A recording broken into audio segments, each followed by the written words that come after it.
บอสโจพูดแล้วงานนี้อุ๋งอิงต้องไปงานใดนั้นก่อนอื่นขอกล่าวคำว่าสวัสดีครับผมสวัสดีพี่น้องครับป้องปายมิดหมอแคนแฟนหมอลำยินดีต้อนรับเข้าสู่ช่องไทยซีเกตชาแนลสวัสดีพี่ยังแฟนคลับเอฟซีลาดน้อยอุ๋งอิงแฟนคลับเอฟซีสาวน้อยเพชรบันแพงสู้ขู่สู้คนเด้อครับเด้อมาพบกันอีกหนึ่งคลิป ในช่วงเวลาบ่าย2 โมงกว่าหลังจากที่ฝนหยุดไปได้สักพักหนึ่งพี่น้องทั้งฝนตกบ่เนาะทั้งพี่นี่โอ้ยตกมา3-4 มื้อนี่นะครับพี่น้องเบิ่งแย่งสุขภาพเด้อครับเด้อมื้อนี้ก็เป็นอีกมื้อนึงครับเป็นมื้อหยุดมื้อพักมื้อเศร้าของทีมงานสาวน้อยเพชรบ้านแพงทางด้านบอสโจได้ไปบ้านลูกสาวผู้กกลูกสาวผู้เข้าทางด้านมือจังหวัดศรีสะเกษมือขึ้นที่ผ่านมาพี่น้องก็คงสิได้ยินครับจากปากบอสโจเองงานนี้อุ๋งอิงต้องได้ไปงานใดครับนั่นก็คืองานคมชลึกอวอร์ดงานประกาศผลรางวัล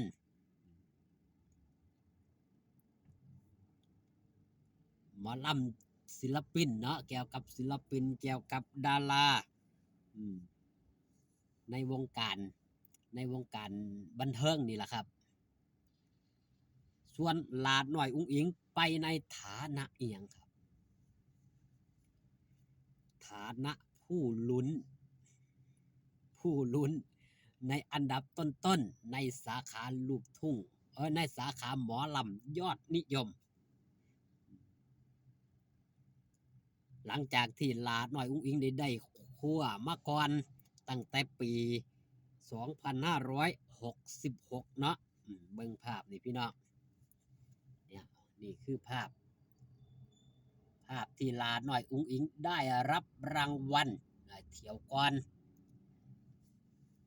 คว้ามา2 รางวัลคมชลึกลูกทุ่งอวอร์ด2566สาขาแรกศิลปินลูกทุ่งดาวรุ่งหญิงยอดเยี่ยมรางวัลที่2ลูกทุ่งหมอลำขวัญใจมหาชนณขณะนั้นลาหน่อยอุ้งอิงถือว่าเป็นดาวรุ่งพุ่งแรงในตอนนั้นครับ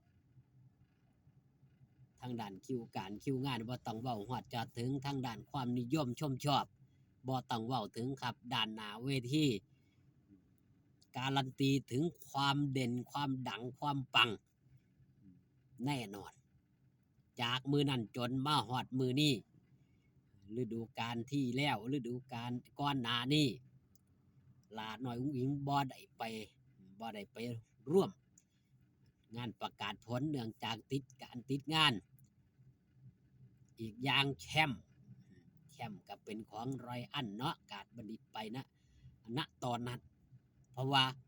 มันมีรางวัลสองสาขาก็ว่าได้ลูกทุ่งกับหมอลำมันมารวมโตกันลาหน่อยอิงบ่ได้รับรางวัลณตอนนั้นแฟนคลับ FC ถือว่าเข้าใจ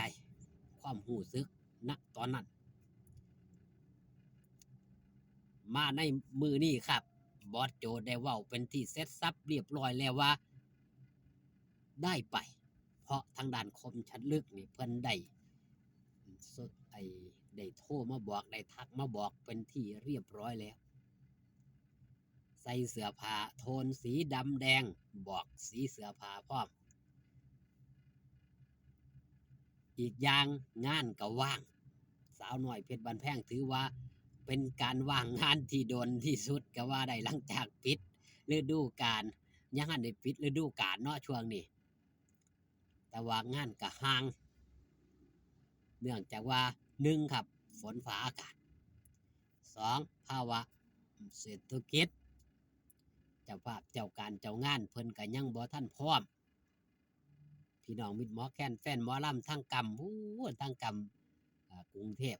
ก็รอคิวรอความพร้อมทางด้านเจ้าภาพเจ้าการเจ้างาน ถือว่าเป็นนิมิตหมายอันดีอีกอย่างหนึ่งครับที่หลาน้อยอุ้งอิงนี่ว่างเลยสิได้ไปงานที่มันสำคัญงานที่มีผู้ชมผู้เบิงมากมายมีศิลปินดารามากมายหลายผู้หลายคนเข้ามาร่วมโตกันอยู่ในหันมีแต่คนเด่นคนดังหลาน้อยอุ้งอิงถือว่าเป็นคนเด่นเป็นคนดังเป็นคนดีที่ได้มีโอกาสจากผู้หลักผู้ใหญ่จากมิตรหมอแค้นแฟนหมอลำตอบรับแล้วก็ให้การยอมรับในชื่อเสียงของหลาน้อยอุ้งอิงก็มีลุ้นกันเพราะว่ามันปิดโหวตไปแล้วเฮาก็ต้องลุ้นครับไผสิได้ที่หนึ่งที่สองที่สามก็ว่ากันไปแต่ว่าตามที่ได้เบิ่งตามที่ได้ติดตามนี่สิได้เห็นว่าหลาน้อยอุ้งอิงนี่นำมาโดยตลอดหรือสิพลิกล็อกหรือบ่นี่ละสิ่งที่มันต้องลุ้นครับแฟนคลับ FC ลุ้นครับลุ้นว่าหลาน้อยอุ้งอิงจะได้หรือไม่ได้ได้ก็ดีบ่ได้ก็ถือว่าได้ไปร่วมการร่วมงานได้เห็นหลาน้อยอุ้งอิงไปร่วมการร่วมงานที่สำคัญในระดับประเทศเนาะถือว่าเป็นได้ระดับประเทศก็ว่าได้ส่วนตัวหลาน้อยอุ้งอิงนั่นก็อยู่ในใจมิตรหมอแค้นแฟนหมอลำเสมอมาบ่ถิ่มบ่ปะบ่ว่างบ่ปล่อยเป็นกำลังใจให้เสมอสำหรับมิตรหมอแค้นแฟนหมอลำที่เป็นแฟนคลับ FC โดยเฉพาะ FC พลังเงียบเพิ่นให้ความฮักเพิ่นให้ความแพงหลาน้อยอุ้งอิงเป็นอย่างมากงานนี้บอสโจได้ลั่นวาจาเป็นที่เสร็จสับเรียบร้อยได้บอกเล่า90เป็นที่เสร็จสับเรียบร้อยว่าต้องไปแน่นอน